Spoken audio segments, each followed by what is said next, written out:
Hello, and welcome to Portals Today, how we help each other grow.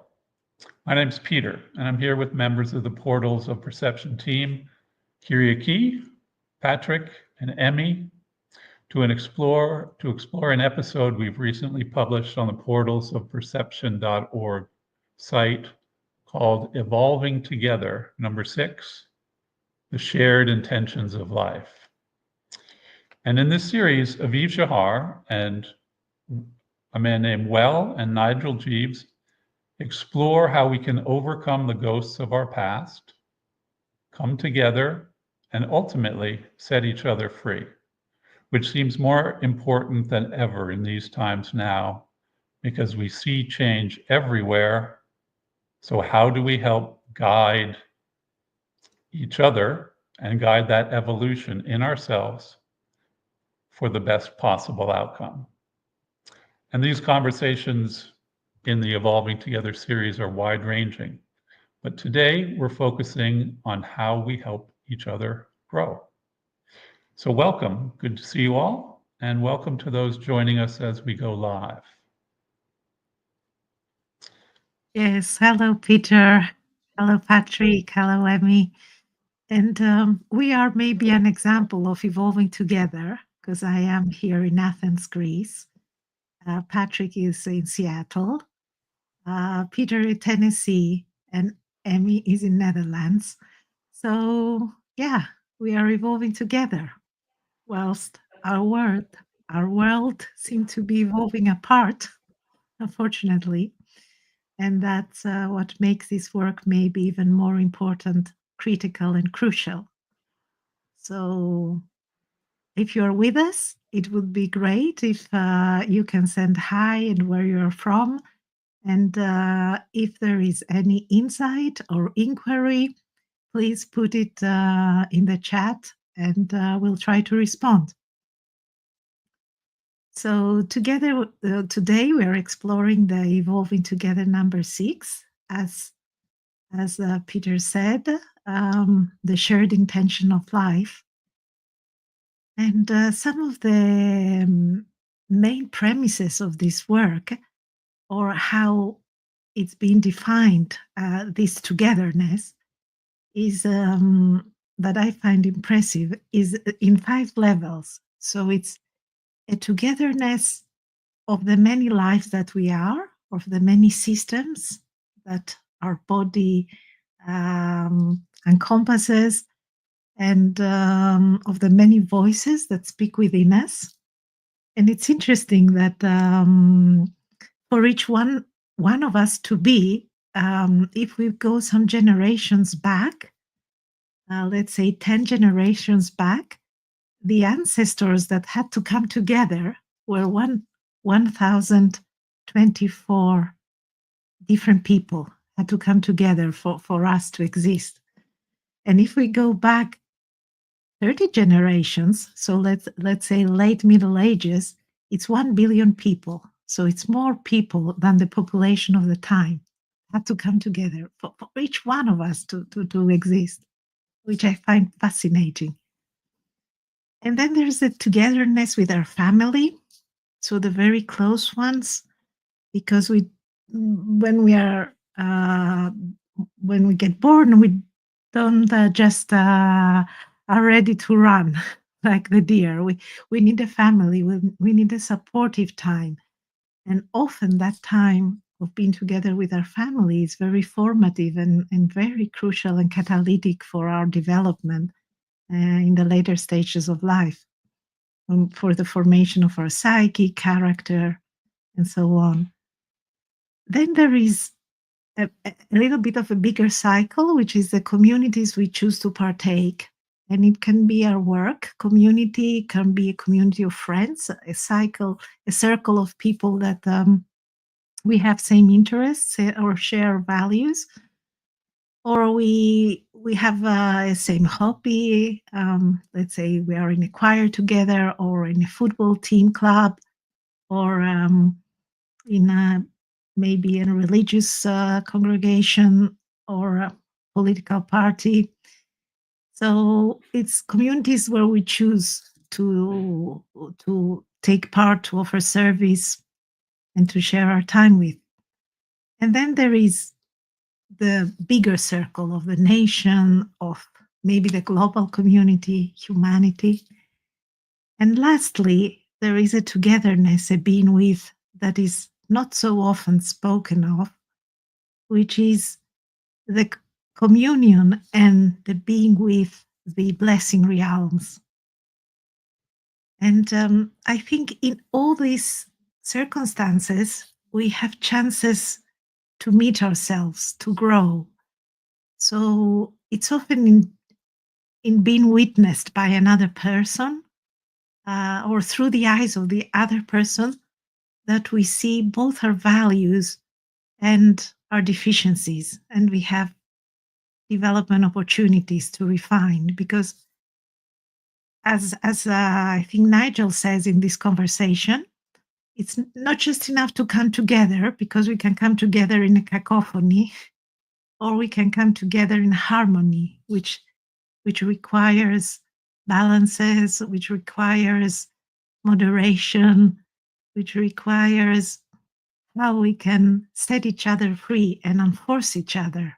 So it's a much more conscious coming together rather than let's say, a tribal coming together.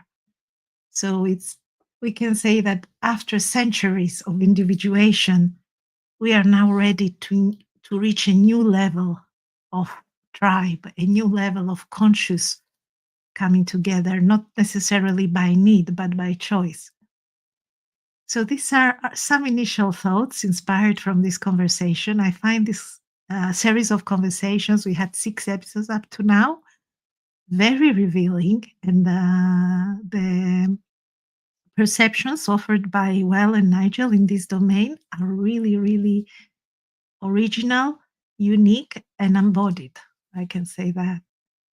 So, what would you want to add from your point of view? One of the things that you brought up from the conversation is this idea of coming together for something. And I think that's a really big idea, because you see a lot of things going on in the world today, and people are always standing against something. But when we come together for something, in support of something, we kind of naturally set our differences aside.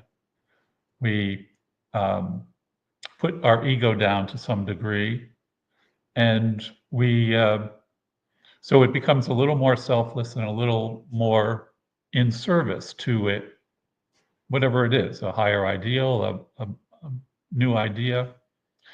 And I think that's really important in in these times, that we're supporting something that we want to see, whether it's something in our community, whether it's something in our family, however it looks. It's what do we want to see, and how can we come together to help manifest that.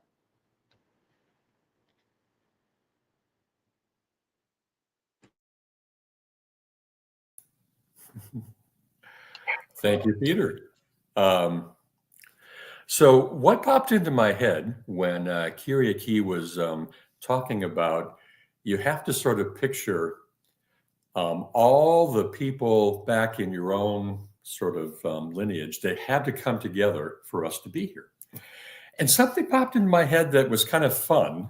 And I thought, if I just look at my life now, just look at me, who are the people in my life that played a really important role that got me to where I am today?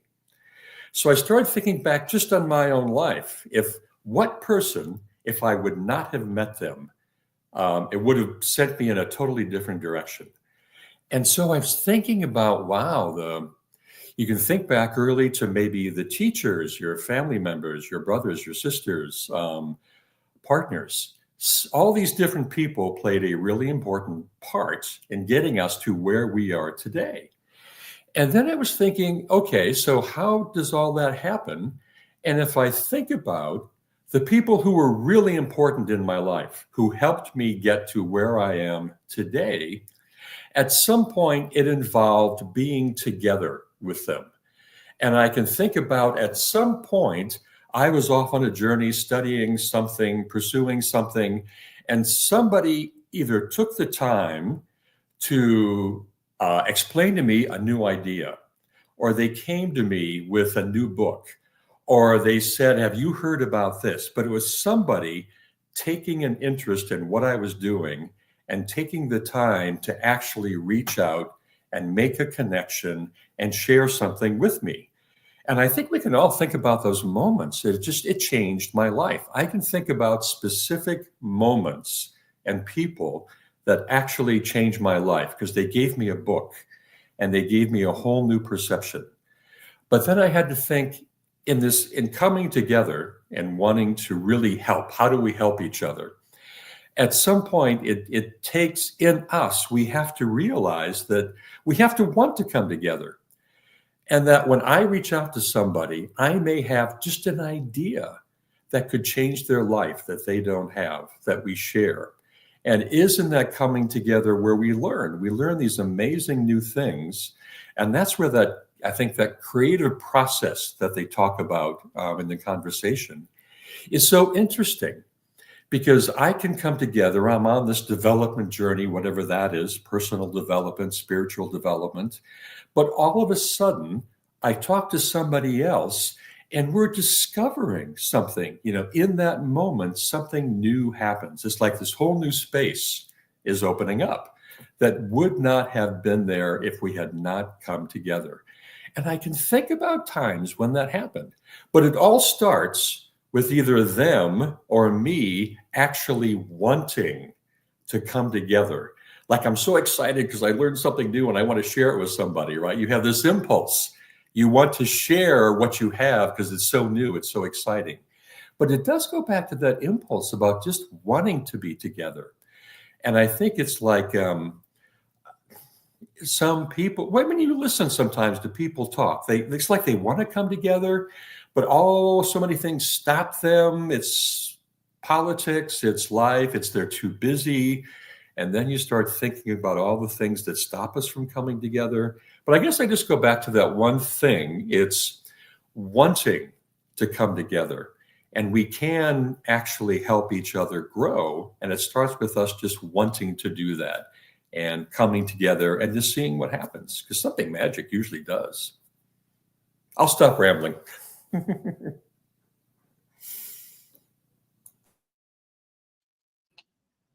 Thank you, Patrick. There is one thing that really caught me in the conversation. It was something that Nigel said, and it had to do with learning from the struggles with other people.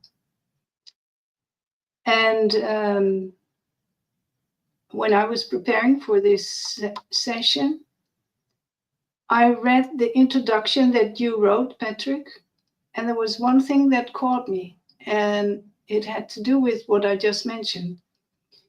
You phrased it, I don't have it exactly, but you phrased some of the content of this Evolving Together number 6 in the way of where you want to create a future in which both or all parties can win.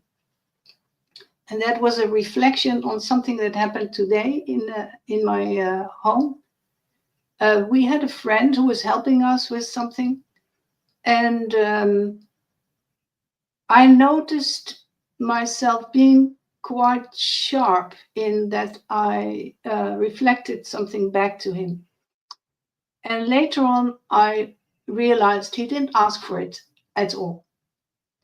And it was because of this little something with him. And the comment you had written, like where everyone can win, that I realized I need to apologize to the man and say, wait a minute, you didn't ask for my reflection at all. So even in the moments that we have these rubbings, we can learn from someone else about how we are an aspect that we are not aware of in the moment can be revealed, and fortunately we can correct things, because what we have together is more important than what would shift us apart. So we apologize. So this was a nice cooperation between the content and the introduction that you wrote, Patrick. Yeah, I agree.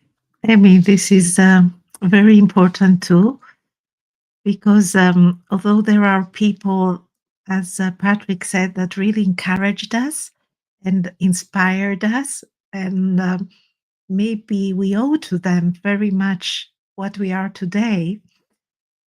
So good teachers, people that witnessed us, people that really saw us in a way, which is very important, to be seen, to be witnessed as a human, something that is hardwired in our nature.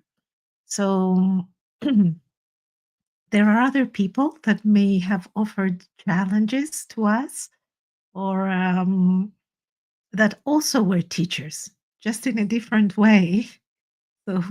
So in order to cope with them, or with them being so different to us, we had to grow resiliency. We had to grow strength, stamina, standing up after falling down. So in a different way, they were also teachers. Now, there are different ways that we can come together. That is what's rising in me at the moment, that we can come together and fight or dominate, or want to dominate each other, or want to show off, let's say, put others down, or even step back, so shrink yourself. Or there can be genuine emergent ways of coming together, a little bit that natural ways. And there can be ways with agreement. They can be ways that we can come together that are courteous, that are gentle, that are caring, that are even generous, and in a way more humanitarian. So we can come each other and in a way abuse each other's energy, or we can come together and really free up, multiply, empower, and really free up each other's beauty and each other's essence. So that is a completely different coming together. And maybe that's one where, as Peter says, something else drives and joins that mutuality. Yeah, I agree with what you're saying. To me, I've always seen and witnessed in myself and in the world this desire to improve things. I mean, we're always trying to improve something, whether it's, the way I make this particular dish when I cook it. Oh, gee, if I add this in, is that going to make it better? And you see it in other people. We're just always kind of incrementally toying with things, looking at things, spinning them around. And when we come together, we get that perspective from someone else, that idea that we wouldn't have because we've been on our path and they've been on their path. And, that kind of rubbing, like Emmy's talking about, that kind of rubbing where we get an insight, and it changes the course of how we proceed. Because, like Patrick said, people have affected our lives in very profound ways. We don't know how we've affected, anyone who's, been around for a few decades probably has touched somebody's life. And we may not even know that. We may never know it, but it probably happens a lot more than we suspect. And that comes from that kind of shared intention that we want to just improve. We want things to be better for you. I want things to be better for me. And how far can we let that ripple outward in what we do and how we approach things?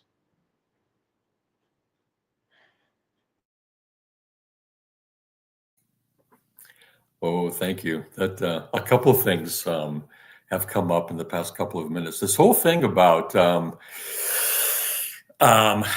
you have the expression, yeah, they rub me the wrong way, or we rub each other the wrong way. And it's really curious because when we get together and we feel that rubbing, that is where, because we're talking about how do we help each other grow.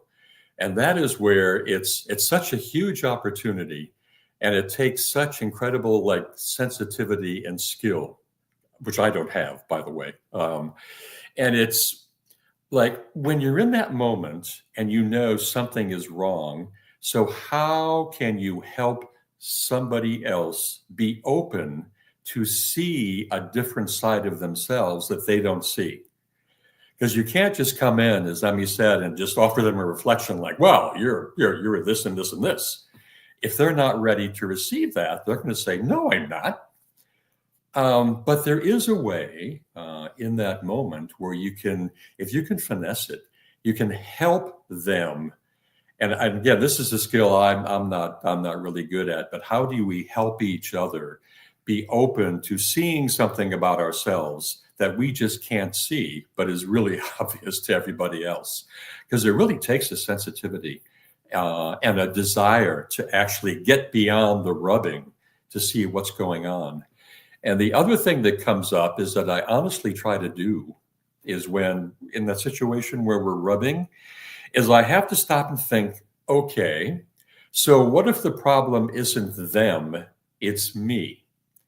So then I will look at, why am I reacting the way I am? Why do they trigger me the way they do? And so instead of getting really, ticked off at somebody else and thinking, it's them, that's why I'm feeling so mad. It's like, why? Why do I feel this way? And then it's a chance to go back in yourself and think, okay, what's triggering me? And you identify things that I never would have seen in me if I had not been with somebody else and had that, rough thing come up. If the rubbing never would have happened, I never would have seen what was causing the rubbing. So even in those situations, it's a chance for each side to grow, and it's a chance for me to learn something about myself. And I do try to do that. I think, okay, maybe the problem's not them, it's me. It could be them, but maybe not, And so it's always coming back and thinking how I can improve myself in that kind of a situation and not assume it's somebody else.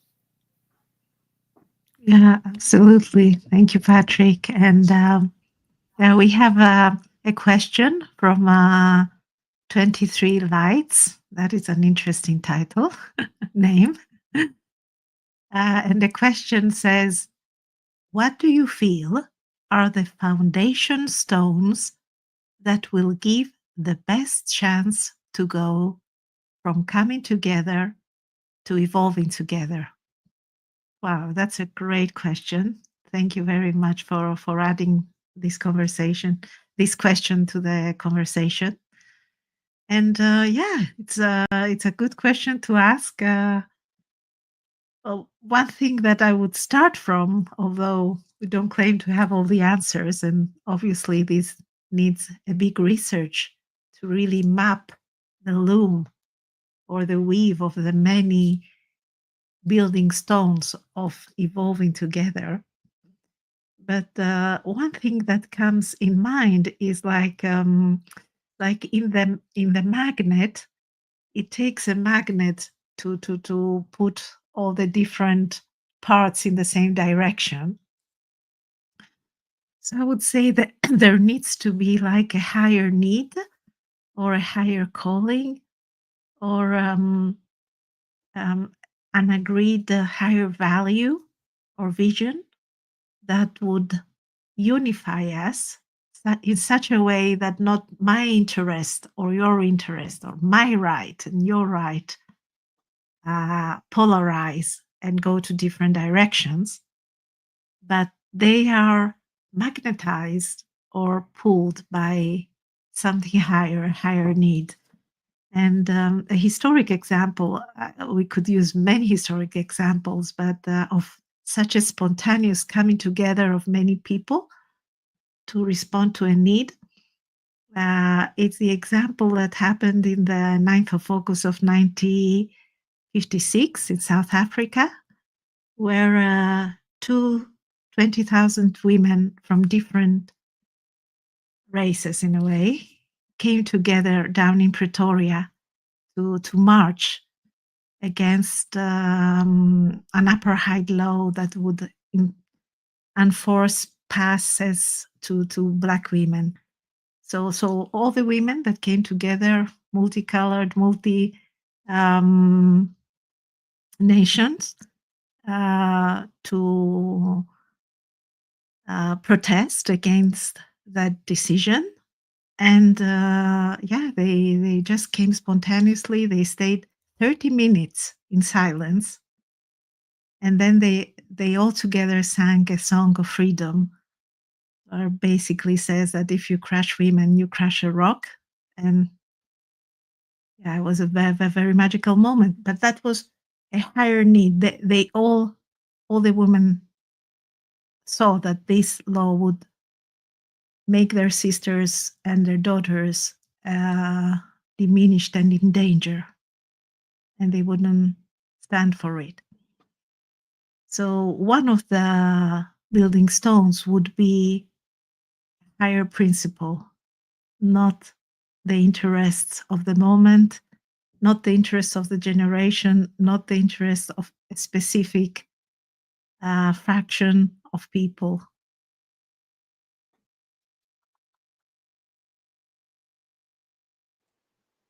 Yeah, that's great. I think that is one of the important foundational stones is that when people come together to look for a solution to any problem, you have to set aside your ego. You have to set aside your preformed conclusions. You have to be open, and if you can work together that way, and the people who succeed, prove that they can come together in that way, in a more selfless way, toward a solution that's mutually important. That they see the value of and see the importance of, and that takes us out of our individuated, say, biases, and allows for kind of new intelligence to find you. When you search, when people come together and they search for solutions and they search for the next thing, that new intelligence can find them rather than having a determined solution. This is the way it's going to be, which kind of shuts down the whole process. Well, this is a fantastic conversation. I don't know if anyone has any kind of closing thoughts with the portals today. We try and keep it short just to inspire people to take a look at our website, portalsofperception.org, and today the Evolving Together series. Yeah, so a lot of the inspiration for this is on our website, which I'll show in a moment, but maybe there's any kind of closing comments from anyone before I do that? I would put in one thing from what Kiriaki's story was just so fantastic. I was so inspired by that. Because if you're looking at foundation stones, from that story, one of the foundation stones is courage. In the moment, do you have the courage to stand against history and stand against what might be the tide of current wisdom, right? Have the courage to stand against that which is going to stop you from moving forward. So I think courage is just a huge foundation stone. Yeah, that's awesome. Awesome addition. Thank you. So let's have just a look at our website. This is portalsofperception.org. And this is the Evolving Together series that this conversation was based on, and the individual was the shared intentions of life. So if you have a chance, go to portalsofperception.org, and you can catch up on all of these really fascinating dives into this big subject. So thank you all for being here today. Thanks for our watchers live, and hope to see you at the next one. So if you subscribe to our YouTube channel, you'll be notified when we go live. So thanks very much, and we'll see you soon. See you soon. Thank you. Bye-bye. Bye-bye.